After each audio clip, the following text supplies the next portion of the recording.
Welcome to భారత వనిత TV. Palnadu ప్రాంతంలో వేద హాస్పిటల్స్ ద్వారా అత్యాధునిక వైద్య పరికరాలతో మెరుగైన వైద్య సేవలు అందిస్తూ ప్రజలకు చికిత్సలు అందిస్తున్న వేద హాస్పిటల్స్ అధినేత డాక్టర్ నవలూరి కాంతికుమార్ రెడ్డి గారు మనతో ఉన్నారు. ఆయన ఈరోజు దీర్ఘకాలిక వ్యాధులు, వాటికి తీసుకోవాల్సిన జాగ్రత్తలు, దీర్ఘకాలిక వ్యాధులను బారిన పడితే అందించాల్సిన చికిత్స తదితర అంశాల గురించి మనతో చర్చించేందుకు మన స్టూడియోలో సిద్ధంగా ఉన్నారు. ముందుగా డాక్టర్ నవలూరి కాంతికుమార్ రెడ్డి గారికి నమస్కారం సార్. నమస్తే సార్, దీర్ఘకాలిక వ్యాధులు అంటే ఏమిటి, అసలు అవి ఎందుకు వస్తాయి, ఎలా వస్తాయి? యాక్చువల్గా మనం దీర్ఘకాలిక వ్యాధులు అంటే ఇంగ్లీష్లో లైఫ్ స్టైల్ డిసీజ్ అంటామండి. అంటే ఏంటంటే ఒకసారి వచ్చిన తర్వాత లైఫ్ లాంగ్ మనతో ఉంటాయి ఈ డిసీజెస్ అనేవి. అంటే వాటితో మనం మన జీవనాన్ని కలుపుకొని వెళ్ళాల్సిందే కానీ అవి మనం వదిలిపెట్టేవి కాదు. ముఖ్యంగా ఈ లైఫ్ స్టైల్ డిసీజ్ అంటే ఏంటంటే మనకి మన జీవన విధానం, అంటే మనం ఎలా బతుకుతున్నాము, ఎలా తింటున్నాము, రోజువారీ కార్యకలాపాలు ఎలా చేస్తున్నాము అనే వాటి మీద, వాటి వల్ల అంటే ఆ ఫ్యాక్టర్స్ వల్ల మనకు వచ్చే వాటిని యూజువల్గా లైఫ్ స్టైల్ డిసీజ్ అంటాం. వీటిలో కొంత జెనెటిక్ క్యారెక్టర్స్ ఉన్నా కానీ కొంత మన లైఫ్ స్టైల్ వల్ల కూడా వస్తూ ఉంటాయి అన్నమాట. బీపీ, షుగర్, థైరాయిడ్, దాని తర్వాత పక్షవాతము, గుండె జబ్బులు, అట్లాంటివి చాలా వరకు కూడా మెటబాలిక్ సిండ్రోమ్స్ అంటాం. అంటే మన తినే విధానం వల్ల కానీ, మన బాడీ చేసే ఎక్సర్సైజ్ వల్ల కానీ, వర్క్ వల్ల కానీ కొన్ని బాడీలో కొన్ని చేంజెస్ జరుగుతూ ఉంటాయి, మెటబాలిక్ చేంజెస్ అంటాం. ఆ చేంజెస్ వల్ల మనకి లైఫ్ లాంగ్ ఎఫెక్ట్ అయ్యే డిసీజెస్ అనమాట. ఇవన్నీ కూడా లైఫ్ స్టైల్ డిసీజెస్ అంటాం. ముఖ్యంగా ఈ లైఫ్ స్టైల్ డిసీజెస్ని గుర్తించడం ఎలా, వేటిని లైఫ్ టైమ్ డిసీజెస్గా పరిగణించవచ్చు? దాదాపుగా అంటే మనకి ఇన్ఫెక్షన్ రాకుండా, పుట్టుకతోనే రాకుండా వచ్చే జబ్బులు దాదాపుగా అన్నీ కూడా లైఫ్ స్టైల్ డిసీజ్ కేటగిరీలోనే వస్తాయండి. అంటే బేసిక్గా కమ్యూనికబుల్, నాన్ కమ్యూనికబుల్ డిసీజ్ అంటాం. కమ్యూనికబుల్ అంటే ఇది ఇన్ఫెక్షన్ వల్ల, మన క్రిముల వల్ల కానీ లేకపోతే వేరే వల్ల కానీ మనం సంక్రమించేది కమ్యూనికబుల్ డిసీజ్ అనమాట. ఇట్లా కాకుండా వచ్చే నాన్ కమ్యూనికబుల్ డిసీజ్ అని చెప్పి కేటగరైజ్ చేస్తాం. అందులో ఒక రకమేమో జన్యుపరంగా వచ్చాయి, అంటే పుట్టుకతోనే మన జీన్స్ వల్ల కానీ లేకపోతే మన వంశపారంపర్యంగా వచ్చే కానీ జెనెటిక్ డిసీజ్ అంటాం. అట్లా కాకుండా ఈ మన జీవన విధానం వల్ల వచ్చే లైఫ్ స్టైల్ డిసీజెస్ అంటాం అనమాట. దాదాపుగా చాలా వరకు మనం ఇప్పుడు ఫేస్ చేస్తున్న క్రానిక్ డిసీజ్ అంటే ఎక్కువ రోజులు ఉండేవి కొన్ని రకాల క్యాన్సర్స్, బీపీ, షుగర్, థైరాయిడ్, గుండె జబ్బు అంటే గుండె వీక్ అవ్వటం కానీ, గుండెకు వచ్చే రక్తనాళాలు బ్లాక్ అవ్వటం కానీ అట్లాంటివి కానీ, స్ట్రోక్ అంటే పక్షవాతము, అట్లాంటివి ఇవన్నీ కూడా ఏంటంటే లైఫ్ స్టైల్ డిసీజ్ కిందనే కన్సిడర్ చేస్తూ ఉంటాము. మన దేశంలో అత్యధికంగా ఈ లైఫ్ స్టైల్ డిసీజెస్ రావడానికి గల కారణాలు ఏమై ఉండొచ్చు? ఇంతకుముందు మన జీవన విధానం చాలా యాక్టివ్గా ఉండేదండి. ఎక్కువగా మనం వ్యవసాయ ఆధారితంగా ఉండేవాళ్ళం, పని కూడా ఎక్కువగా చేసేవాళ్ళు. ఇంతకుముందు మన పూర్వీకులు కూడా ప్రతి ఒక్క చిన్నదానికి వాళ్ళ సొంత పనులు వాళ్ళు చేసుకునేవాళ్ళు, దాంతోపాటు పనికి కూడా వెళ్తూ ఉండేవాళ్ళు. కానీ ఉండే కొంది ఏమైందంటే మన జీవన విధానంలో కొంచెం పని అంటే రెగ్యులర్గా చేసే పని అది కొంచెం తగ్గింది. మనం తినే ఆహారంలో కూడా చాలా తేడాలు వచ్చినాయి. ఇంతకుముందు హోల్ గ్రెయిన్స్ ఎక్కువ తినేవాళ్ళం, అంటే రాగి ముద్దని, జొన్న సంగటని అట్లాంటివి మనం ఎక్కువ తీసుకునేవాళ్ళం. ఇప్పుడు ఏమైందంటే మనం రిఫైన్డ్ ఫుడ్స్ తీసుకోవటం మనం మొదలుపెట్టేసాం. దాంతోపాటు మన Indian population, Asian population, south Asian పాపులేషన్కి కొంచెం అబ్డామినల్ ఒబేసిటీ టెండెన్సీ కూడా కొంచెం ఎక్కువగా ఉంటుందని రీసెర్చెస్లో కూడా తేలింది. ఈ అబ్డామినల్ ఒబేసిటీ వల్ల కానీ లేకపోతే ఈ మన జీవన విధానంలో మార్పుల వల్ల కానీ, ఎక్కువగా యాక్టివ్గా ఉండే జీవన విధానం నుంచి మనం కొంచెం సెడెంటరీ అంటే కొంచెం తక్కువ యాక్టివిటీ ఉండే జీవన విధానంలోకి మారిపోయాం. దాంతోపాటు మనం తినే విధానాలు కూడా మారిపోయినాయి. దీనివల్ల మనం ఈ లైఫ్ స్టైల్ డిసీజ్ పైన ఎక్కువ పడుతూ ఉన్నాం. ఎంత ఎక్కువగా అవుతుందంటే మన భారతదేశాన్ని ఇప్పుడు వరల్డ్ క్యాపిటల్ ఆఫ్ డయాబెటీస్ అని, world capital of life style disease అనే స్టేజ్కి మనం వచ్చాం అన్నమాట. ఈ లైఫ్ స్టైల్ డిసీజెస్ వంశపారంపరంగా వస్తాయా, వచ్చే అవకాశాలు ఉన్నాయా? అంటే జెనెటిక్ ప్రిడిస్పోజిషన్ అంటాం దీన్ని. అంటే మనం ఉన్న జన్యువుల వల్ల మనకు వచ్చే ఛాన్స్ ఉందనే దాని మీద ఎంతో కొంత, అంటే మన అమ్మ తరపు కానీ నాన్న తరపు కానీ ఎవరికన్నా కానీ ఇట్లాంటి డిసీజెస్ ఉన్నప్పుడు మనకు కూడా వచ్చే అవకాశం ఒక 10 రెట్లు ఎక్కువగా ఉంటుంది. అంటే అసలు ఇంట్లో షుగర్ వ్యాధి కానీ బీపీ వ్యాధి కానీ లేని వాళ్ళకన్నా కానీ మనకి అది వచ్చే అవకాశం 10 రెట్లు ఎక్కువగా ఉంటుంది అనమాట. ఇన్ కేస్ మన ఇంట్లో కనుక ఎవరికైనా పూర్వీకులకి ఇవన్నీ ఉంటాయి. ఈ లైఫ్ స్టైల్ డిసీజెస్ని ముందుగా గుర్తించడం ఎలా? ఫస్ట్ మనం రెగ్యులర్గా స్క్రీనింగ్ చేయించుకోవాలండి. యూజువల్గా 30 ఏళ్ళు 35 ఏళ్ళ తర్వాత ఈ వ్యాధులు అనేవి బయటపడుతూ ఉంటాయి. షుగర్ కానీ బీపీ కానీ ఇవన్నీ కూడా. ఎందుకంటే ఆపర్చునిస్టిక్ స్క్రీనింగ్ అంటాం. అంటే మనం ఏదైనా కారణం మీద హాస్పిటల్కి వెళ్ళినప్పుడు అట్లీస్ట్ ఒకసారి బీపీ, షుగర్ టెస్ట్ చేయించుకోవటము, దాని తర్వాత మన ఊర్లో క్యాంపులు పెడతా ఉంటారు, షుగర్ క్యాంపులని, బీపీ క్యాంపులని పెడతా ఉంటారు, అప్పుడు చేయించుకోవటము. దాని తర్వాత మనం రెగ్యులర్గా మన హెల్త్ అనేది కొంచెం డిస్టర్బ్ అవుతూ ఉంటుంది. అంటే ఎక్కువ మాతగా ఉండటం వల్ల కానీ, లేకపోతే బరువు అధికంగా పెరగటం కానీ, లేకపోతే కాళ్ళ చేతుల్లో తిమ్మిర్లు రావటం కానీ, అట్లాంటి కొంచెం అబ్నార్మాలిటీస్ వచ్చినప్పుడు ఏంటంటే మనం హాస్పిటల్కి వెళ్ళి, ఇదిగో మాకు ఈ లక్షణాలు వస్తూ ఉన్నాయండి, ఇది మాకు నార్మల్గా కాదు, కొంచెం అబ్నార్మల్గా అనిపిస్తూ ఉంది అని చెప్పంటే డాక్టర్స్ దానికి తగ్గట్టుగా కొన్ని చిన్న చిన్న టెస్ట్స్, అంటే ఇప్పుడు షుగర్ టెస్ట్ ఉంది మనకి 50 రూపాయలు 100 రూపాయలు అయిపోతూ ఉంటుంది. బీపీ టెస్ట్ అనేది చాలా ఫ్రీగా చేస్తారు. థైరాయిడ్ టెస్ట్ అంటే ఒక 300-400 రూపాయలు అయిపోతూ ఉంటుంది. ఈసీజీ, గుండె పరంగా చూసుకుంటే ఈసీజీ, ఇవన్నీ ఏంటంటే చాలా సింపుల్ టెస్ట్. ఈ సింపుల్ స్క్రీనింగ్తోనే మనం ఎర్లీగానే మన ఈ డిసీజెస్ మనం గుర్తుపట్టచ్చు అనమాట. సో మనం కనుక అప్పుడు డాక్టర్ గారు ఈ పరీక్షల రిపోర్ట్స్ అవన్నీ చూసి చెప్తూ ఉంటారు. అంటే మీరు స్టార్టింగ్ స్టేజ్లో ఉన్నారనో, లేకపోతే మీకు ఇంకో 2-3 ఏళ్ళ దాకా వచ్చే అవకాశం లేదనో అట్లా చెప్తూ ఉంటారు. సో దాన్ని బట్టి మనం నెక్స్ట్ ఏ స్టెప్స్ తీసుకుంటే మనం జాగ్రత్త పడవచ్చు. ఈ ఇన్ కేస్ కనుక మనకు వస్తే ఏ స్టేజ్లో ఉందనేది మనకు తెలుస్తుంది. ఏ స్టేజ్లో ఉందో తెలిసినప్పుడు దానికి తగ్గట్టుగా మందులు వాడాలా, లేకపోతే మన జీవనశైలిలో మార్పులతోనే సరిపోతుందా, ఇన్ కేస్ కొంచెం అడ్వాన్స్ స్టేజ్లో ఉంటే మరి ఇంకా వేరే టెస్ట్లు ఏమేమి చేయించుకోవాలి, అవన్నీ చూసుకుంటే ఏంటంటే మన చిన్న చిన్న ఖర్చులు, చిన్న చిన్న టెస్టులతోనే మనం ఫ్యూచర్లో ఎటువంటి ఇబ్బంది పడకుండా మనల్ని కాపాడుకోవచ్చు అనమాట. దీర్ఘకాలిక వ్యాధులుగా పరిగణించే బీపీ, షుగర్, థైరాయిడ్ వంటి వ్యాధులను ముందుగా గుర్తించడానికి అసలు అవకాశం ఉంటుందా? ముందుగా గుర్తించడం ఎలా? ఆపర్చునిటీ స్క్రీనింగ్ ఏనండి. లక్షణాలు రాకముందులు అంటే ఎఫ్బిఎస్, ఆర్బిఎస్ అంటాం. ఆర్బిఎస్ అంటే ర్యాండమ్ బ్లడ్ షుగర్. ఇది కానీ 200 కంటే ఎక్కువ ఉందనుకోండి, మనం ఐడెంటిఫై చేసేసి మీకు షుగర్ వచ్చే ఛాన్స్ ఉందని చెప్పొచ్చు. అదే కనుక బీపీ అయితే రెగ్యులర్ స్క్రీనింగ్, మనం ఎప్పుడు ఛాన్స్ దొరికితే అప్పుడు హాస్పిటల్కి వెళ్తాం, లేకపోతే ఎక్కడైనా బయట చెక్ చేస్తూ ఉంటారు. సో ఒక్కసారి బీపీ చెక్ చేయించుకొని, అంటే కొంచెం అప్పర్ లిమిట్లో ఉందా లేకపోతే ఎక్కువగా ఉందని చూసుకోవటం. అంతేగాని జన్యుపరంగా టెస్టులు చేసేసి ఓకే మీకు ఇది వచ్చే ఛాన్స్ ఉందని చెప్పడం అనేది యూజువల్గా జరగదండి. కాకపోతే కొన్ని సినారియోస్ ఏముంటాయంటే బిఎంఐ అంటాం. అంటే మన బాడీ మాస్ ఇండెక్స్, మన హైట్కి వెయిట్కి బట్టి మన బిఎంఐని మనం క్యాలిక్యులేట్ చేస్తూ ఉంటాం అనమాట. అది కొంచెం ఎక్కువగా ఉన్నప్పుడు ఈ లైఫ్ స్టైల్ డిసీజ్ వచ్చే ఛాన్సెస్ కొంచెం ఎక్కువగా ఉంటాయి అన్నమాట. దాంతోపాటు మన వేస్ట్ హిప్ సర్కంఫరెన్స్ అంటాం. అంటే మన తుంటి మరి తర్వాత మన పొట్ట భాగం, ఈ రెండింటి మధ్య రేషియో ఉంటుంది. ఆ రేషియోలో ఏమైనా అబ్నార్మాలిటీస్ ఉన్నా కానీ మనకి వచ్చే అవకాశాలు కొంచెం ఎక్కువగా ఉంటాయి అన్నమాట. దాంతోపాటు చిన్నప్పటి నుంచే బరువు ఎక్కువ ఉంటాము, అవి కూడా కొంచెం ఈ లైఫ్ స్టైల్ డిసీజెస్లోకి మనం వెళ్తామనడానికి ఇండికేషన్స్ ఉంటాయి అన్నమాట. సార్, సాధారణంగా ఒకసారి బీపీ వచ్చిన తర్వాత ఇక లైఫ్ లాంగ్ బీపీ టాబ్లెట్ వాడాలా? అసలు ఖచ్చితంగా వాడాల్సిందే అని కొంతమంది అంటారు. వాడకపోయినా పర్వాలేదు, కొన్నాళ్ళ తర్వాత తగ్గిందంటారు. అసలు కంట్రోల్ అయిద్దా? దానికి అసలు ఫుల్ స్టాప్ ఉంటుందా ఈ మెడిసిన్కి? సార్ యాక్చువల్గా బీపీకి 2 రకాలు ఉంటాయి సార్. ఒకటి ప్రైమరీ హైపర్ టెన్షన్ అంటాం. అంటే ఏదైనా కారణాల వల్ల మన కిడ్నీ డ్యామేజ్ అవడం వలన, లేకపోతే వేరే చిన్న చిన్న ఇష్యూస్ ఉంటాయి, వాటి వల్ల పెరిగిన బ్లడ్ ప్రెషర్ యూజువల్గా ఆ కాంపోనెంట్ని కనుక మనం క్యూర్ చేస్తే తగ్గే అవకాశాలు ఉంటాయి. అంతేకాకుండా సెకండరీ హైపర్ టెన్షన్ అంటాం. అంటే ఏంటంటే వేరే కారణాలు ఏమీ లేకుండా ఓన్లీ మన బ్లడ్ వెజల్స్లో చేంజెస్ వల్ల వచ్చే హైపర్ టెన్షన్ అనేది ఉంటుంది. అది వచ్చినప్పుడు యూజువల్గా లైఫ్ లాంగ్ మందులు వాడాల్సి వస్తుంది. కొన్ని డిఫరెంట్ కేసెస్ సినారియోస్ ఏముంటాయంటే, మనం ఎక్కువ రోజులు మందులు వాడిన తర్వాత మన హార్ట్ బాగా వీక్ అయిపోయి బ్లడ్ సరిగ్గా పంప్ చేయనప్పుడు ఆ టైంలో బీపీ పడిపోతుంది. కానీ యూజువల్గా అంటే నా చిన్నప్పుడు నేను దగ్గరగా 15 ఇయర్స్ నుంచి మెడికల్ ఫీల్డ్లో ఉన్నాను. మా ప్రొఫెసర్స్ వాళ్ళు ఒక 50 ఇయర్స్ నుంచి మెడికల్ ఫీల్డ్లో ఉన్న వాళ్ళు ఉంటారు. వాళ్ళ పరంగా కానీ వాళ్ళ ఎక్స్పీరియన్స్తో చెప్పింది కానీ మా పర్సనల్ క్లినికల్ ఎక్స్పీరియన్స్లో కానీ ఒక్కసారి బీపీ 160, 170 దాటిన తర్వాత మెడిసిన్స్ లేకుండా ఈ సెకండరీ హైపర్ టెన్షన్ అనేది కంట్రోల్ అవడం అనేది యూజువల్గా జరగదన్నమాట. కాకపోతే చాలామంది పేషెంట్స్ ఏం చేస్తారంటే ఫస్ట్ 160, 170 బీపీ ఉన్నప్పుడు మా దగ్గరకు వస్తారు. మేము మెడిసిన్ స్టార్ట్ చేస్తాము. వాళ్ళ బీపీ నార్మల్ అంటే 120, 130 ఆ రేంజ్కి వస్తూ ఉంటుంది అనమాట. అది వచ్చిన తర్వాత ఓకే నాకు బీపీ తగ్గిపోయింది, నేను మందులు ఆపొచ్చు అని చెప్పి ఆపుతూ ఉంటారు. అయితే కొన్నాళ్ళకు వాళ్ళకి పెద్ద తేడాలు ఏం తెలియవు.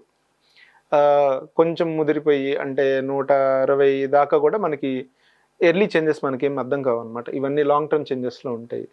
ఒక 180, 200 అట్లా వెళ్ళినప్పుడే మనకి ఇమీడియట్ సిమ్టమ్స్ కనిపిస్తాయి. అప్పుడు హాస్పిటల్కి వచ్చి మందులు వాడదాం అనుకుంటారు. మందులు ఆపేసిన తర్వాత ఈ 120, 170 మధ్యలో ఉన్న వాళ్ళకి ఏంటంటే పెద్ద తేడాలు తెలియవు కదా. సో నాకు బాగానే ఉంది కదా, మందులు వాడటం దేనికి, అనవసరంగా మందులు వాడిస్తూనే ఉంటారు.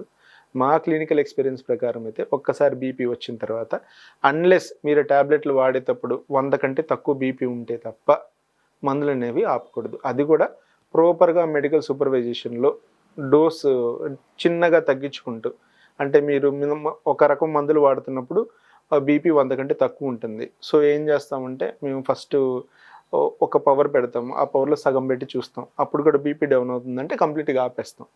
అంతేగాని అబ్రప్ట్గా ఆపినా కానీ మనకి సీరియస్ కాన్సిక్వెన్సెస్ ఫేస్ చేయాల్సి వస్తుంది. ప్రస్తుతం మారుతున్న కాలానుగుణంగా మనం దీర్ఘకాలిక వ్యాధుల బారిన పడకుండా ఉండాలంటే ఏం చేయాలి, ఏం చేస్తే బాగుంటుంది? మెయిన్గా లైఫ్ స్టైల్ మాడిఫికేషన్స్ ఏనండి. మన యాక్చువల్గా మన జీవన విధానం, మన పాశ్చాత్యుల నుంచి కానీ మన పూర్వీకుల నుంచి కానీ మనం వచ్చిన జీవన విధానం ఏంటంటే బాగా యాక్టివ్గా ఉంటాం. యూజువల్గా ఫారిన్ కంట్రీస్లో ఎలా ఉంటుందంటే వాళ్ళు ఎప్పటి నుంచో కూడా కొంచెం లేట్గా లెగవటము, తర్వాత లేట్గా నిద్రపోవటం అట్లాంటివి చేస్తూ ఉంటారు. కానీ మన పూర్వీకుల నుంచి కూడా మనం వచ్చింది ఏంటంటే మనం ఎర్లీ మార్నింగ్ లెగుస్తాం.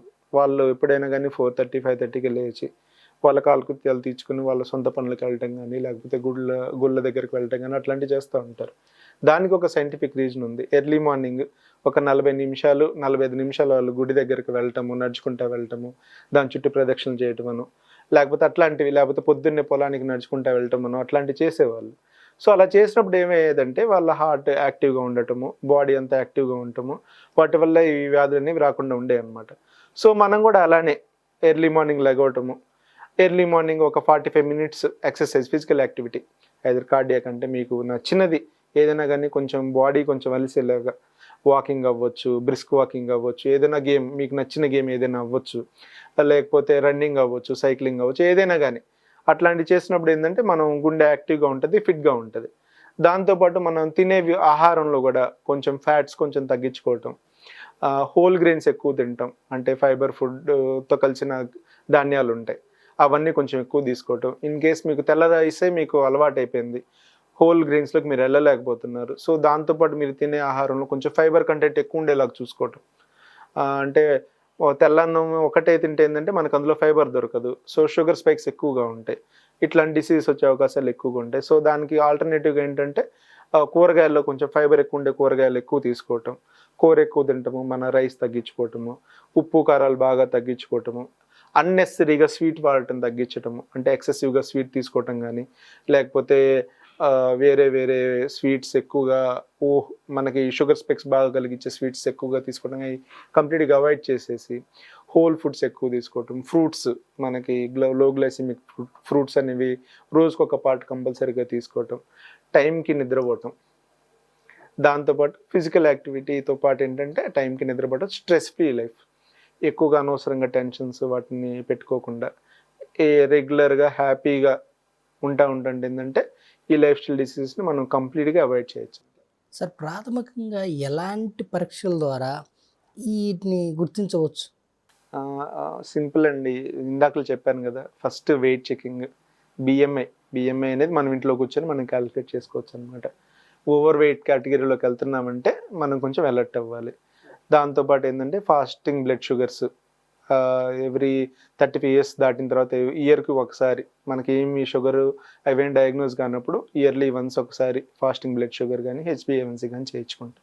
సో షుగర్ రాలేదని చెప్పి కన్ఫర్మ్ చేసుకుంటాం, వస్తే దానికి మందులు వాడుకుంటాం.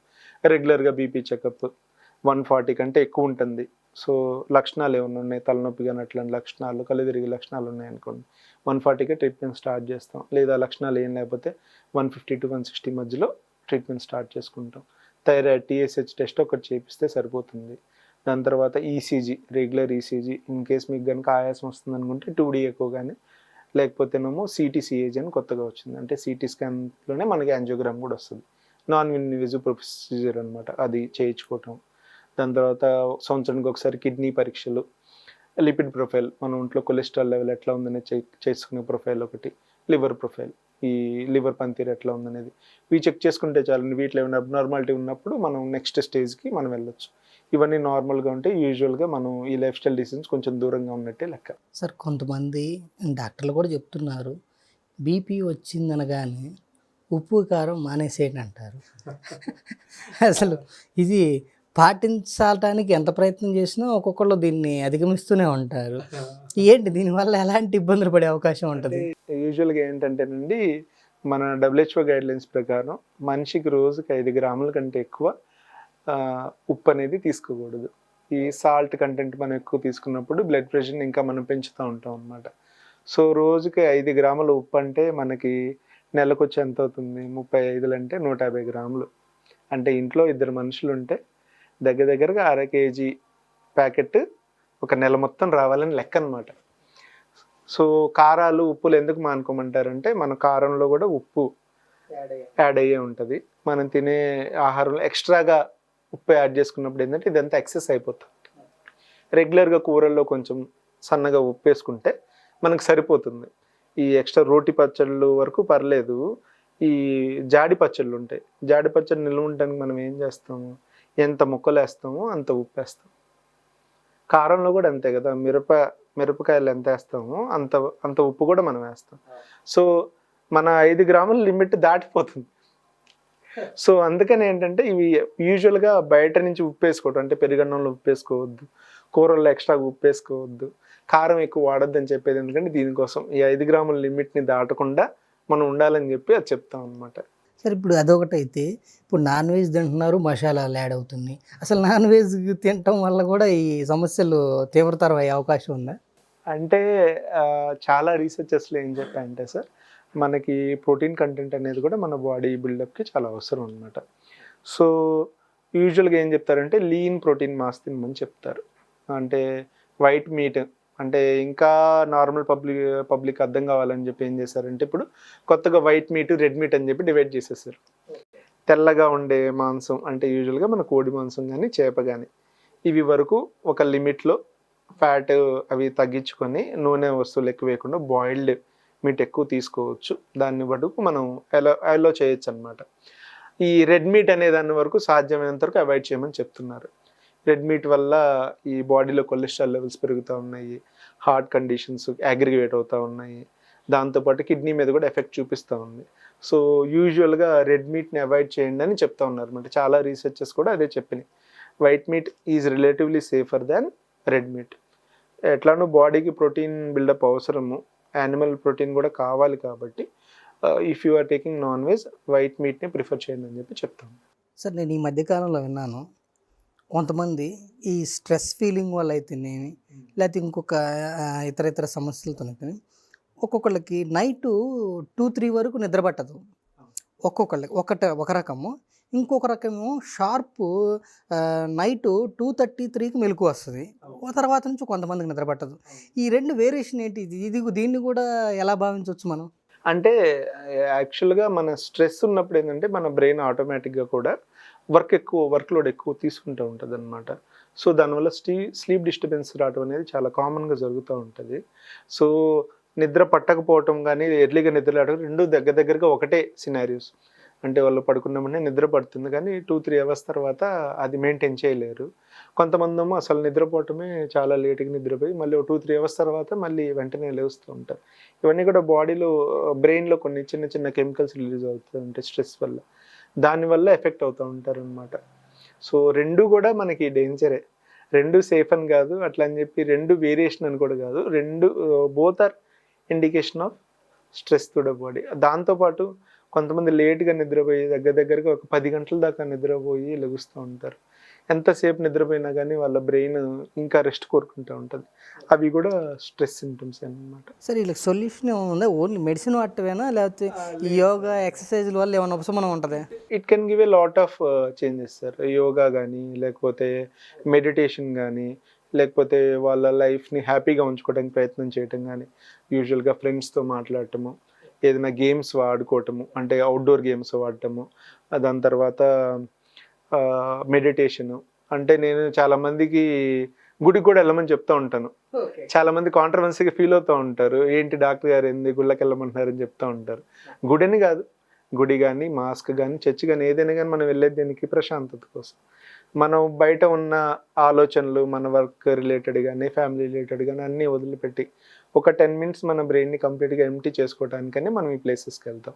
సో ఇవి కూడా మన స్ట్రెస్ని తగ్గించడానికి చాలా వరకు హెల్ప్ చేస్తాయి. So be cool. అంటే ఏది కూడా పర్మనెంట్ కాదు. మన లైఫే మనకు పర్మనెంట్, మన ఫ్యామిలీ మనకు పర్మనెంట్. సో దాని మీద కాన్సన్ట్రేట్ చేసి ఈ జాబ్ వల్ల వచ్చే స్ట్రెస్ అను, లేకపోతే టార్గెట్స్ అను, లేకపోతే వేరే వేరే కారణాలను డబ్బులు రావట్లేదు, అవి రావట్లేదు, ఇది చేయట్లేదు అని చెప్పి మనం ఎక్కువ ఆలోచన చేయటం వల్ల ఏమవుతుందంటే ఈ స్ట్రెస్ హార్మోన్స్ అనేవి పెరుగుతూ ఉంటాయి. సో అట్లీస్ట్ మనకంటూ మనం రోజుకు ఒక గంట, గంటన్నర టైం అన్నా కానీ 6 గంటలు నిద్రపోతుంది, 10 గంటలు జాబుకు పోతుంది. సో 16 గంటలు అసలు మన చేతిలోనే ఉండవు. సో మిగిలిన టైంలో అయినా అట్లీస్ట్ 1 అవర్ మన కోసం మనం కేటాయించుకోవాలి. మన మెంటల్ వెల్ బీయింగ్ కోసం మనం కేటాయించుకోవాలి. అది ఏదైనా అవ్వచ్చు, గేమ్స్ అవ్వచ్చు, సరదాగా పిల్లలతో ఆడుకోవటం అవ్వచ్చు, లేకపోతే టెంపుల్కి వెళ్ళటం అవ్వచ్చు, ఏదైనా కానీ అట్లీస్ట్ 1 అవర్ మన కోసం మనం కేటాయించుకుంటే a lot of stress will reduce. So ఈ లైఫ్ స్టైల్ డిసీజ్ రాకుండా ఈ 1 అవర్ మనకి చాలా హెల్ప్ చేస్తుంది. సార్ మెడిసిన్తో పాటు ప్రత్యేకంగా ఇలాంటి సమస్యలతో బాధపడేవారు ఆహార నియమాలు ఏమైనా ఉంటాయా అసలు? ఉంటాయి సార్. ఆహార నియమాలు ఖచ్చితంగా పాటించాల్సిందే. హోల్ ఫుడ్ అంటే మనం ఏమంటామంటే కాంప్రహెన్సివ్ ఫుడ్స్ అంటాం, కొంతమంది బ్యాలెన్స్డ్ డైట్ అంటారు. ఒక్కొక్క దానికి ఒక్కొక్క రకం. కొంతమంది ఇప్పుడేమో హోల్ ఫుడ్స్ తీసుకోండి అని చెప్తూ ఉంటారు, కొంతమంది బ్యాలెన్స్డ్ డైట్ తీసుకోమంటారు, కొంతమంది ఏమో కాంప్రహెన్సివ్ ఫుడ్ తీసుకుంటారు. ఏది వెళ్ళినా కానీ అల్టిమేట్గా ఒకటే, ఎంత అమౌంట్ కార్బోహైడ్రేట్ బాడీకి వెళ్ళాలి, ఎంత అమౌంట్ ప్రోటీన్ బాడీకి వెళ్ళాలి, ఎంత అమౌంట్ ఫ్యాట్ బాడీకి వెళ్ళాలి, ఎంత అమౌంట్ ఫైబర్కి వెళ్ళాలి. ఇదంతా కూడా ఒక్కొక్క డిసీజ్కి ఒక్కో రకంగా మారుతూ ఉంటుంది. ఇప్పుడు డయాబెటిక్స్ ఉన్నారు, అంటే షుగర్ పేషెంట్స్ ఉన్నారు. సో ప్రోటీన్ కంటెంట్ కొంచెం రిలేటివ్గా ఎక్కువ ఉండాలి, కార్బోహైడ్రేట్ కొంచెం రిలేటివ్గా తగ్గించాలి, ఫైబర్ కంటెంట్ బాగా పెంచుకోవాలి, ఫ్యాట్ కంటెంట్ కూడా రిలేటివ్గా తగ్గించుకోవాలి. సో ఇవన్నీ ఏంటంటే మనకి హోల్సమ్గా ఒక ప్యాకేజ్ లాగా ఉంటుంది అనమాట. ఒక్కొక్క వ్యాధికి ఒక్కొక్క రకమైన డైట్ ప్లాన్ ఉంటుంది. సో అందరికీ ఒకటే డైట్ ప్లాన్ వర్క్ చేయదు, కాకపోతే అందరూ కూడా దీనికి కొంచెం అటు ఇటుగానే మనం మేనేజ్ చేసుకుంటూ ఉండాలన్నమాట. సో మీ ఫిజిషియన్ ఎవరైనా కానీ కన్సల్ట్ చేస్తే they will device a nice diet plan for you which will be helpful. దాంతో కాకుండా జనరల్ పాపులేషన్ నేను చెప్పేది ఏంటంటే కార్బోహైడ్రేట్ కంటెంట్ ఇంటేక్ ఎట్లయినా కానీ మనం కొంచెం తగ్గించుకోవటమే మంచిది. దాంతోపాటు కార్బోహైడ్రేట్ కనుక మనం తీసుకోవాలి కంపల్సరీ అనుకుంటే దాంతోపాటు ఫైబర్ రిచ్ ఫుడ్ ఎక్కువ తీసుకోవాలి. ఫ్రూట్స్ అవ్వచ్చు, వెజిటబుల్స్ అవ్వచ్చు, ఏదైనా కానీ కొంచెం ఫైబర్ కంటెంట్ ఎక్కువ ఉండేది తీసుకోవాలి. దాంతోపాటు ప్రోటీన్ అనేది కూడా మనకి ఎసెన్షియల్ పార్ట్ అనమాట. సో నువ్వు ఎంత కార్బోహైడ్రేట్ తీసుకుంటావో అంత క్వాంటిటీ ప్రోటీన్ కూడా బాడీకి వచ్చేలాగా చూసుకోవాలి. ఎందుకంటే దోస్ ఆర్ బిల్డింగ్ బ్లాక్స్. మన మజిల్ బిల్డప్ కానీ మన ఇమ్యూనిటీ బూస్ట్ చేయడం కానీ దీనికి కానీ ప్రోటీన్స్ అనేవి చాలా అవసరం అనమాట. సో మరి డాక్టర్ గారు ఫ్యాట్ ఏం అవసరం లేదంటే ఫ్యాట్ కూడా కావాలి, కాకపోతే గుడ్ ఫ్యాట్, బ్యాడ్ ఫ్యాట్ అని కొన్ని ఉంటాయి. సో దాన్ని నీట్గా సెలెక్ట్ చేసుకొని గుడ్ ఫ్యాట్ ఉన్న కంటెంట్స్ కొంచెం ఎక్కువ తీసుకోవటం, బ్యాడ్ ఫ్యాట్ని కంప్లీట్గా అవాయిడ్ చేయటం అనేది చేస్తే బ్యాలెన్స్డ్ డైట్లోకి వస్తే కనుక చాలా వరకు డిసీజ్ మనం కంట్రోల్ చేయొచ్చు. కానీ డిసీజ్ స్పెసిఫిక్ డైట్ ప్లాన్ అనేది మనం ఇట్లా ఎక్స్ప్లెయిన్ చేయడం కొంచెం కష్టము. సో మీకు ఏ వ్యాధి ఉంటే దాని ప్రకారంగా మనం మీ డైట్ ప్లాన్ని మార్చుకోవాలన్నమాట. సో దీని అర్థం ఏంటంటే కంప్లీట్గా ఏదో పూర్వకాలం వాళ్ళు తిన్నట్టుగా రాగులు జొన్నలకి పోనవసరం లేదు. మనం రెగ్యులర్గా తినే ఆహారంలో చిన్న చిన్న మాడిఫికేషన్స్ చేసుకొని we can get a balanced diet for hour disease. Sir ఈ నిద్రలేమి సమస్య వాళ్ళు స్లీపింగ్ టాబ్లెట్ లాంటిది ఒకటి వేసుకుంటారు, అది వేసుకోవటం వల్ల ఎలాంటి దుష్ప్రభావాలు వచ్చే అవకాశం ఉంటుంది? అంటే మైల్డ్ డోసెస్ అట్లాంటి వల్ల పెద్ద ప్రాబ్లమ్స్ ఏమి ఉండవు. కానీ యూజువల్గా మనకి బయట మందుల షాప్లో వీళ్ళు తీసుకునే మెడిసిన్స్ వల్ల ఏమవుతుందంటే ఎడిక్షన్ ప్రాపర్టీస్ వస్తాయి. సో కొన్నాళ్ళకి ఏమవుతుందంటే ఈ మందులు వేసుకోకపోతే మాకు నిద్ర రావట్లేదు అట్లాంటి ఫీలింగ్లోకి వెళ్ళిపోతారు అనమాట. సో అది కూడా కొంచెం కంట్రోల్డ్గా తీసుకోవాలి.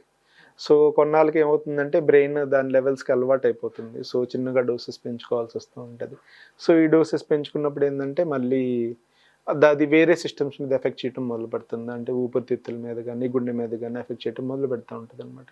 సో స్లీపింగ్ పిల్స్ తీసుకునే వాళ్ళకైతే మా సజెషన్ ఏంటంటే కొంచెం ప్రాపర్ క్లినికల్ గైడెన్స్లోనే మీరు వాడుకోవాలి. ఏదో పక్కన మన ఇంట్లో మన అమ్మమ్మ వేసుకుంటుందనో లేకపోతే మన బాబాయ్ పెదనాన్న వేసుకుంటున్నారనో వాళ్ళ ట్యాబ్లెట్స్ మనం కొంచెం అరువు తీసుకున్న వేసుకోవడం అట్లాంటివి అయితే అసలు చేయకూడదు అనమాట. సో మీ హెల్త్ కండిషన్ తగ్గట్టుగా మీ ఫిజిషియన్ మీకు ప్రిస్క్రైబ్ చేస్తారు. ఆ మెడిసిన్ అయితేనే మీకు కొంచెం దుష్ప్రభావాలు తక్కువగా ఉంటాయి అన్నమాట. సో వాళ్ళ కండిషన్ ఒకటై ఉండొచ్చు, మన కండిషన్ ఒకటై ఉండొచ్చు. సో ఆ కండిషన్కి వాళ్ళు వాడుతున్నది వాళ్ళకి అడ్జస్ట్ అవుతుంది.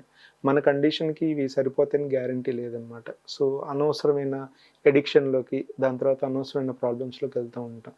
సో అందుకనే బీ కాషియస్గా ఉండాలి. స్లీప్ మెడిసిన్స్, స్లీప్కి వచ్చే మెడిసిన్స్, స్లీప్ పిల్స్ వేసుకునేటప్పుడు అండర్ ప్రాపర్ మెడికల్ సూపర్విజన్లో చేసుకుంటేనే దానివల్ల దుష్ప్రభావాలు చాలా తక్కువగా ఉంటాయి. అదే కనుక మనం అట్లా లేకుండా మనకు సొంతగా తీసుకోవటమో లేకపోతే ఎవరు ఇచ్చారని తీసుకుంటే మాత్రం సీరియస్ కాన్సిక్వెన్సెస్ కూడా ఫేస్ చేయాల్సి వస్తూ ఉంటుంది అనమాట. సరే, ఇప్పుడు ఈ లైఫ్ టైం డిసీజ్ బారిన కనుక పడితే లైఫ్ టైం ఇంకా మెడిసిన్ వాడాల్సిందే ఖచ్చితంగా. అంటే ఇన్వారిబిలీ కొన్ని కండిషన్స్కి తప్పదండి. అంటే మన బాడీ దానికి అలా మారిపోయిన తర్వాతనే మనకు బయటపడతాయి. యూజువల్గా మీకు సింపుల్ లాంగ్వేజ్లో చెప్పాలంటే early stages of life style diseases మనకు అసలు ఏమీ తెలియదు.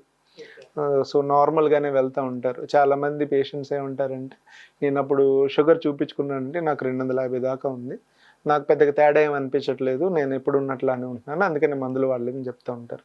యూజువల్గా జరిగేది ఇదే. అంటే ఎర్లీ స్టేజెస్లో వాళ్ళకి ఏమీ తేడాలు ఏమి తెలియవు అనమాట. ఎప్పుడు ఎఫెక్ట్ అవుతుంది బ్లడ్ వెజల్స్ వల్లనో, లేకపోతే హార్ట్ కండిషన్ వల్లనో, లేకపోతే బాగా విపరీతంగా తలనొప్పి రావటమో, కొంతమందికి అయితే బ్రెయిన్ లోపల బ్లీడ్ అయిన తర్వాత కూడా వాళ్ళకి అప్పుడు తెలుస్తుంది వాళ్ళకి బీపీ ఉందన్న సంగతి. సో ఇట్లాంటి సిమ్టమ్స్ బాగా పెరిగిన తర్వాత వాళ్ళు హాస్పిటల్కి వస్తారనమాట. సో ఆ కండిషన్లో ఉన్నప్పుడైతే మనం లైఫ్ లాంగ్ మెడిసిన్ వాడాల్సి వస్తుంది. ఇన్ కేస్ మైనర్ చేంజెస్ ఉన్నప్పుడే కనుక మనము దీన్ని డిటెక్ట్ చేసుకుంటే కొన్నిసార్లు చిన్న లైఫ్ స్టైల్ మోడిఫికేషన్స్తోనే ఈ డిసీజ్ మనం కంట్రోల్ చేయొచ్చు అనమాట. ఇప్పుడు బీపీ ఉంటుంది. బీపీ మనం ఎర్లీగానే డిటెక్ట్ చేసి, అంటే 150 ఆ టైంలో మనం డిటెక్ట్ చేస్తే ఈ నేను చెప్పిన చేంజెస్, ఎక్సర్సైజెస్, సాల్ట్ కంటెంట్ తగ్గించుకోవటము, డైట్లో మోడిఫికేషన్స్ చేయటం వల్ల ట్యాబ్లెట్ వాడకుండానే మనం కంట్రోల్ చేయొచ్చు. కాకపోతే ఆ పర్సంటేజ్ ఆఫ్ పాపులేషన్ అనేది చాలా రేర్గా ఉంటుంది అనమాట. యూజువల్గా హాస్పిటల్కి పలానా కండిషన్తో వాళ్ళు వచ్చారంటే ఆల్రెడీ ఒక స్టేజ్ ఆఫ్ ప్రివెన్షన్ దాటి సెకండరీ ప్రివెన్షన్ స్టేజ్కి వస్తారనమాట. అంటే ఓన్లీ డైట్తోనో లైఫ్ స్టైల్ చేంజెస్తోనో అవి తగ్గే అవకాశాలు తక్కువగా ఉంటాయి. కేవలం మెడిసిన్తోనే కంట్రోల్ చేయాల్సి వస్తుంది. దాంతోపాటు ఏంటంటే ఎప్పుడు కూడా మేము లైఫ్ స్టైల్ డిసీజెస్ని తగ్గినాయి అని చెప్పి మేము ఎప్పుడు అనం, కంట్రోల్లో ఉందనే అంటాం. అంటే బీపీ అనేది మనకు కంపల్సరీగా కావాల్సిందే బాడీకి. బీపీ తగ్గిపోవటం అనేది ఉండదు, కంట్రోల్లో ఉందా లేదనేది చెక్ చేసుకుంటాం. సో మనం మెడిసిన్ వాడుతున్నప్పుడు నార్మల్ లెవెల్లో ఉన్నది మెడిసిన్ ఆపితే మళ్ళీ పెరిగే అవకాశాలు ఎక్కువగా ఉంటాయి. సో కంట్రోల్లో చేసుకోవటానికి మెడిసిన్ వాడాలి. నేను మా పేషెంట్స్కి యూజువల్గా అర్థమయ్యే భాష చెప్పాలంటే ఏం చెప్తానంటే, మీరు వంట చేసుకుంటారమ్మా, ఈరోజు ఉప్పు వేసుకుంటారు సరిపోతుంది, మళ్ళీ రేపు వంటకి ఉప్పు సరే ఈరోజు సరిపోయిందని చెప్పి రేపు వేసుకోకుండా ఉండరు కదా. సో ఇది కూడా అంతే, మెడిసిన్ కూడా అంతే. ఈరోజు ఓకే బాగానే ఉందని చెప్పి రేపు వేసుకోకపోతే రేపు ఏదో ఒక డెఫిషియన్సీ వస్తూ ఉంటుంది. సో కంపల్సరీగా డైలీ మెడిసిన్ వాడాల్సింది. సరే, ఇప్పుడు ఈ దీర్ఘకాలిక వ్యాధులకి ఏ వయసు వారిలో ఎక్కువ వచ్చే అవకాశాలు ఉంటాయి? అంటే యూజువల్గా 35 years తర్వాత నుంచి we have a tendency for this diseases అండి. 35 ఏళ్ళు 45 ఏళ్ళు based upon there genetic predisposition, వాళ్ళ అలవాట్లు కానీ వాళ్ళ బాడీ సైజ్ బట్టి కానీ 35 years నుంచి స్క్రీనింగ్ అయితే చేయించుకోవాలి. అంటే మనకి సిమ్టమ్స్ వచ్చేదాకా వెయిట్ చేయకుండా ముందరనే మనం నివారణ చర్యల్లో భాగంగానే, ప్రివెన్షన్ మెజర్స్లో భాగంగానే స్క్రీనింగ్ చేయించుకుంటే ఏంటంటే ఎర్లీగా డిటెక్ట్ అవుతాయి. సో మనం దాని తగ్గట్టు లైఫ్ మోడిఫికేషన్స్ చేసుకుంటే యూజువల్గా రాకుండా కూడా మనం కాపాడుకో. అసలు ఒకసారి బాడీ స్క్రీనింగ్ చేయించుకోవడానికి ఎంత ఖర్చు అయ్యిద్ది అంటారు అసలు? అంటే మన దగ్గరలో అందుబాటులో ఉన్న సదుపాయాలు. నేనైతే యూజువల్గా ఈ హోల్ బాడీ స్క్రీనింగ్స్ అవి కూడా నేను ఇన్సిస్ట్ చేయను. మీకు వచ్చిన కండిషన్ బట్టి దాన్ని బట్టి డాక్టర్ డివైస్ చేస్తారు ప్లాన్. చాలామంది ఇంత పెద్ద పుస్తకం తీసుకొని వస్తారు, సార్ పలానా ల్యాబ్లో మాకు మొత్తం హోల్ బాడీ చెకప్ అని చెప్పి చేయించేస్తారని. అందులో కొన్ని అవసరమైన టెస్ట్లు, అనవసరమైన టెస్ట్లు అన్నీ ఉంటాయి అన్నమాట. సో మీ బాడీకి తగ్గట్టుగా డాక్టర్ గారు ఎగ్జామిన్ చేసి దాని ప్రకారంగా మీకు ప్రిస్క్రైబ్ చేస్తే ఈజీ అనమాట. యూజువల్గా ఆ ల్యాబ్ బట్టి మనం చేయించుకునే టెస్టులు బట్టి 2000 నుంచి 5000 లోపు మనకి స్క్రీనింగ్ టెస్టులు అయిపోతూ ఉంటాయి. బేసిక్ స్క్రీనింగ్ టెస్టులు అయితే 1000 రూపాయల్లోనే అయిపోతాయి. సార్, ముఖ్యంగా ఇప్పుడు మన వేద హాస్పిటల్లో ఇలాంటి దీర్ఘకాలిక వ్యాధులకు కానీ లేకపోతే జనరల్ వాటికి ఎలాంటి వైద్య సదుపాయాలు ఉన్నాయి, ఎలాంటి వైద్య చికిత్స పరికరాలు అందుబాటులో ఉన్నాయి అసలు? మన హాస్పిటల్లో దాదాపుగా ఎండ్ స్టేజ్ రీనల్ డిసీజ్కి, తర్వాత ఎండ్ స్టేజ్ కార్డియాక్ డిసీజెస్ తప్ప మిగతా వాటన్నిటికీ కూడా మన దగ్గర ఫెసిలిటీస్ అవైలబిలిటీలో ఉన్నాయండి. Best in class ventilator support ఉంది. దాంతోపాటు ఆల్ టైప్ ఆఫ్ ఇన్వెస్టిగేషన్స్ అవైలబిలిటీలో ఉన్నాయి. ICU, I'm trained ICU physician and our staff are also very much trained అనమాట.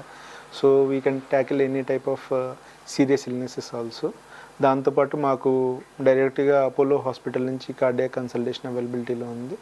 దాంతోపాటు మన ఊర్లో ఉన్న చాలామంది కార్డియాలజిస్టులతో కానీ న్యూరాలజిస్టులతో కానీ మాకు టెలికన్సల్టేషన్, తర్వాత డైరెక్ట్ కన్సల్టేషన్ ఫెసిలిటీస్ కూడా ఉన్నాయి. ఈ లైఫ్ స్టైల్ డిసీజెస్లో నేను స్పెషల్ కోర్సెస్ చేస్తున్నాను. దాంతోపాటు మా ట్రైనింగ్లో కూడా లైఫ్ స్టైల్ డిసీజ్ మేనేజ్మెంట్ అనేది చాలా పెద్ద పార్ట్ అనమాట. ఇన్ఫెక్షస్ డిసీజెస్ అవన్నీ కూడా హ్యాండిల్ చేస్తాము. దాంతోపాటు we have separate counselling sessions. Me patients diet మీకు తగ్గట్టుగా డైట్ ప్లాన్ మోడిఫై చేయడానికి కూడా మా దగ్గర ట్రైన్ సెషన్స్, కౌన్సిలింగ్ సెషన్స్ అవైలబిలిటీలో ఉంటాయి. దాంతోపాటు కౌన్సిలింగ్ సెషన్స్ ఇన్ కేస్ మీకు కనుక ఛాన్సెస్ ఉంటే అవి ఎలా చేయాలనేది, స్ట్రెస్ గురించి కూడా కౌన్సిలింగ్ సెషన్స్ కండక్ట్ చేస్తూ ఉంటాము. దాంతోపాటు we have consultations, surgical oncology consultations ఉన్నాయి. వారానికి ఒకసారి మా దగ్గర సర్జికల్ ఆంకాలజిస్ట్ వస్తూ ఉంటారు. జనరల్ సర్జన్ సర్వీసెస్ అవైలబుల్గా ఉన్నాయి. ఈఎన్టీ సర్జన్ అవైలబిలిటీలో ఉన్నారు. తర్వాత గైనకలాజికల్ సర్వీసెస్ కూడా స్టార్ట్ చేస్తున్నాము. ఎవ్రీథింగ్ అంటే మీ ప్రతి హెల్త్ నీడ్కి మా వేద హాస్పిటల్ ఒక ఆన్సర్గా అయ్యే ఛాన్సెస్ ఉన్నాయండి. సార్, ముఖ్యంగా ఈ పల్నాడు ప్రాంత ప్రజలకి ఈ ఇంటర్వ్యూ ద్వారా, మా భారతవనిత టీవీ ద్వారా మీరు ఇచ్చే సందేశం ఏంటి? మనం ఆరోగ్యంగా జీవించడం అనేది ఒక జీవన విధానం అండి. మన ఆరోగ్యాన్ని కాపాడుకోవాలంటే మన జీవన విధానాన్ని మార్చుకోవాలి. అంటే హెల్దీయర్ చాయిసెస్కి మనం మారుతూ ఉండాలన్నమాట. సో జీవన విధానాన్ని మార్చుకోవటం వల్ల మనం చాలా ప్రాణాంతక వ్యాధుల నుంచి మనం కాపాడుకోవచ్చు. సో లైఫ్ స్టైల్ని మార్చుకుంటే మన డిసీజెస్ అన్నిటిని కూడా మనం తగ్గించుకోవచ్చు అన్నమాట. సో హెల్దీగా ఉండటానికి మేము ఎప్పుడు మీకు తోడుగా ఉంటాం. మీ ఆరోగ్యకరమైన ప్రతి అడుగులో కూడా వేద హాస్పిటల్ మీకు ఎప్పుడు తోడుగా ఉంటుంది. మీ ఫ్యామిలీలో ఏ చిన్న హెల్త్ సమస్య వచ్చినా కానీ we will handle it. And if at all మీకు ఏమైనా సెకండ్ ఒపీనియన్ కావాలి, వేరే కొన్ని పెద్ద పెద్ద డిసీజ్ మీద సెకండ్ ఒపీనియన్ కావాలి, లేకపోతే సపరేట్ అడ్వైజెస్ ఏమన్నా కావాలి, మీకు పలానా డిసీజ్ వచ్చిందని తెలుసు, సో దీనికి బెస్ట్ వైద్యం ఏంటి, ఎక్కడ దొరుకుతుందనే దాని గురించి కూడా we will council you and we will guide you better sir. So please Palnadu ప్రజలందరూ కూడా ఈ మా వేద హాస్పిటల్ని విరివిరిగా ఉపయోగించుకొని మీ ఆరోగ్యకరమైన జీవితంలో మమ్మల్ని కూడా తోడు చేసుకుంటారని కోరుకుంటున్నాను. ఇలా మనకి ఈ దీర్ఘకాలిక వ్యాధులు బారిన పడుకోకుండా తీసుకోవాల్సిన జాగ్రత్తలు, ప్లస్ ఒకవేళ దీర్ఘకాలిక వ్యాధులు బారిన పడితే తీసుకోవాల్సిన చికిత్స తదితర విషయాల గురించి క్లుప్తంగా వివరించారు. దానికి ప్రజలందరూ కూడా ఈ ఇంటర్వ్యూ ద్వారా ఈ సూచనల్ని, సలహాలని స్వీకరిస్తారని భావిస్తున్నాం. ఇలాంటి అమూల్యమైన సూచనల్ని, సలహాని మన భారతవనిత టీవీ ద్వారా ప్రజలకు తెలియజేసినందుకు డాక్టర్ నవ్వులూరి క్రాంతి కుమార్ రెడ్డి గారికి ధన్యవాదాలు తెలియజేస్తున్నాం సార్. నమస్కారం.